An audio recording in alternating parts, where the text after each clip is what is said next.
A few minutes later. Assalamualaikum warahmatullahi wabarakatuh. Perkenalkan, nama saya Siska Permatasari, NIM 22101058, Prodi Administrasi Publik. Baiklah, di video kali ini saya akan membahas tentang ukuran pembangunan. Nah, sebelumnya teman-teman apakah udah tahu ukuran pembangunan itu apa? Kalau belum, mari kita simak bersama-sama.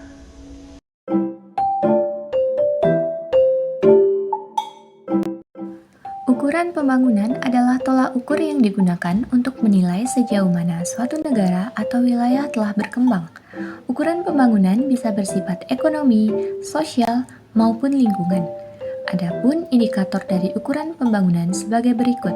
Yang pertama, kekayaan rata-rata adalah ukuran yang digunakan untuk mengukur tingkat kemakmuran suatu negara atau wilayah.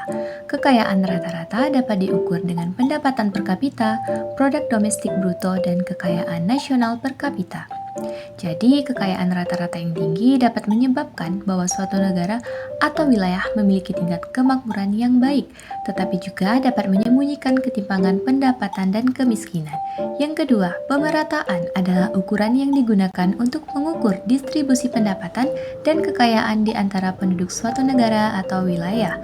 Pemerataan dapat diukur dengan menggunakan yang pertama, rasio Gini, ukuran yang digunakan untuk mengukur ketimpangan pendapatan. Yang kedua, rasio pendapatan 20% terbawah dan 20% teratas, yang digunakan untuk mengukur ketimpangan pendapatan kelompok pendapatan terendah dan juga kelompok pendapatan tertinggi.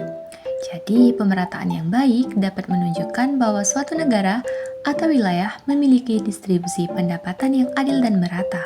Kualitas kehidupan dapat diukur menggunakan yang pertama, Indeks Pembangunan Manusia atau IPM, 2. Tingkat harapan hidup, 3. Tingkat pendidikan, dan 4.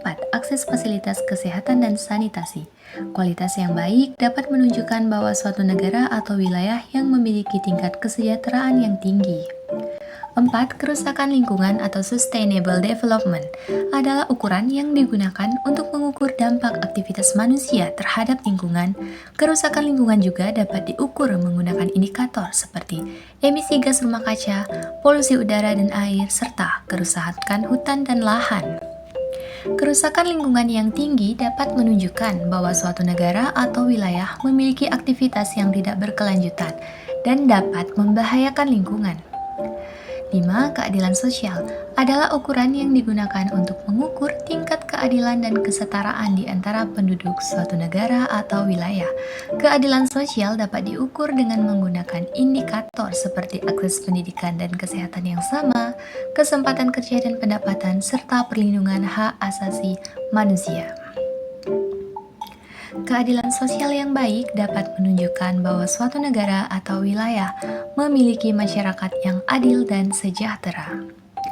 Kesimpulan, bahwa ukuran pembangunan menilai kemajuan suatu negara dari beberapa aspek, seperti pertumbuhan ekonomi, contohnya produk domestik bruto, kesejahteraan masyarakat, contohnya pendidikan, kesehatan, dan pendapatan. Jadi, pembangunan tidak hanya soal ekonomi, tetapi juga kualitas hidup secara menyeluruh.